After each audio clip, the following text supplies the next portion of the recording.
Okay, so today we're diving into something that touches, well, pretty much everyone, education. Right.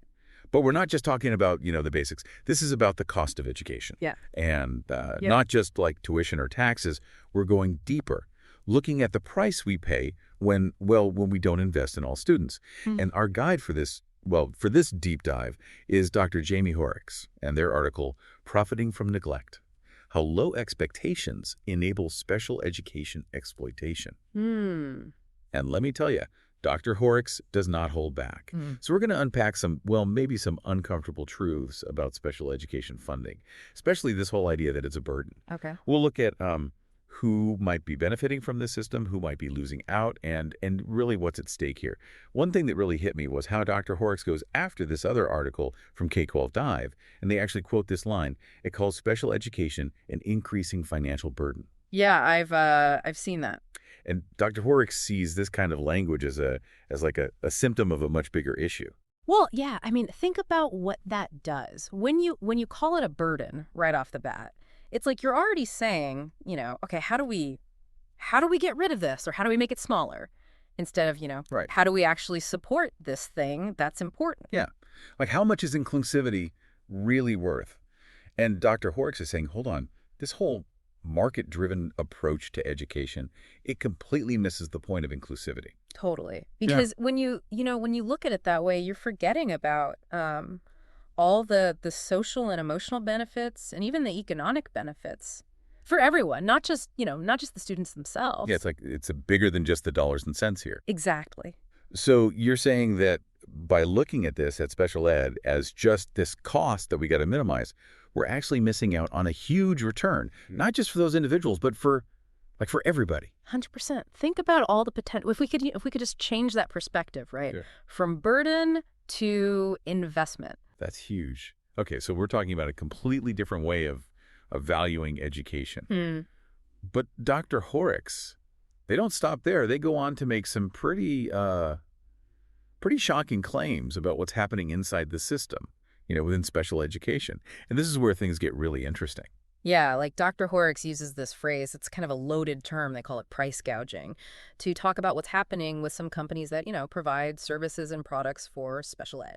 Yeah, and that's a pretty serious accusation, right? Yeah. But they do point to some specific examples, like they talk about this company, ProEd. They provide materials and assessments, and Dr. Horrocks is basically saying they're charging way too much. Hmm. You know, Hmm. they're like taking advantage of a system that's supposed to be helping kids. It's like, how do they get away with that? I mean, schools have budgets, right? Well, this is where IDEA comes in, the Individuals with Disabilities Education Act. And, IDEA is hugely important. It guarantees that students with disabilities have the right to a free and appropriate education. And that includes supports, services, all that stuff. But that mandate, as good as it is, it can create the situation where, companies can kind of take advantage. So schools are stuck, right? They have Yeah. to provide these services. So companies like ProEd, they've got them. You know what I mean? They know schools need this stuff to follow the law, so they can charge whatever they want. Yeah, it's a tough spot to be in. And Dr. Horrocks makes the point that this doesn't just affect, special education, it impacts the whole system. Right, because every dollar that goes to some overpriced textbook Yeah. or piece of equipment, that's a dollar that's not going to something else. Exactly. It's like suddenly there's less for art, music, sports, even like counseling for all students. It adds up. Wow. So it's not just about special ed. It's about, like, what are we prioritizing? And are we really making sure that all students are getting what they need? And that goes back to what we were talking about before, right? About equity. Because Right. if you've got schools in wealthier areas, they can maybe absorb some of these costs. But what about schools in districts that don't have those resources? Those students end up getting hit twice. Right, because they're already facing more challenges, and now they might not even have the same level of support. Exactly. And this leads into another big point that Dr. Horrocks makes about how we measure success in special ed, specifically our reliance on standardized tests. Oh, yeah, because standardized tests, they've been like the go-to for so long. But Dr. Horrocks is saying that they might actually be hurting students with disabilities. Like, we're so used to these tests. Mm. But how do we really know if they're doing what they're supposed to? Especially for these students. Yeah, and Dr. Horrocks really emphasizes this, like standardized tests, they can't capture everything, right? Especially when we're talking about students with disabilities and all the different ways they learn and show what they know. And it's not just like what's on the test, right? Yeah. It's the whole testing situation, Yeah. even with accommodations. Like, Yeah. is it really fair? Right, exactly. You could have a student who's amazing at problem solving, super creative, but then they struggle with like the physical act of writing or they get really anxious during tests and suddenly their score doesn't reflect their actual abilities. It's almost like, I don't know, judging a fish by how well it climbs a tree, right? Yeah, Totally different skill set. exactly. And I think that's why Dr. Horrocks is pushing for this like more holistic approach to assessment. It's not just about filling in bubbles. So what would that look like? Well, they talk about things like teacher observations, actually seeing the student in action, or student portfolios where they can showcase their work, how they've progressed. Even things like self-advocacy skills, being able to talk about their own needs and strengths. It's about getting a much bigger picture. That makes sense.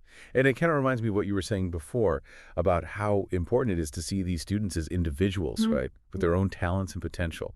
If we're stuck on standardized tests, we might miss all that. 100%. And it's not just about identifying those talents, it's about nurturing them, right? Creating a space where every student feels supported to grow. Okay, so we've talked about the financial side, the testing side, but then Dr. Horrocks goes even deeper. They bring up this really interesting but kind of controversial idea, Mm. the influence of eugenics, like on special education policy. Yeah, that's where things get really complex because we're talking about like this whole history, this legacy that still affects how we view and treat people with disabilities. So like even though eugenics is, largely discredited, Dr. Horrocks is saying that it's still there under the surface. Exactly. And they specifically talk about the Autism Cares Act. So on the surface, it sounds good, right? Funding for research for support services. Right, yeah. But it sounds like Dr. Horrocks sees a potential downside. Yeah, they're concerned that it's become like this cash cow is the term they use, where companies are selling all these therapies and interventions, often for a lot of money, but without much proof that they actually work.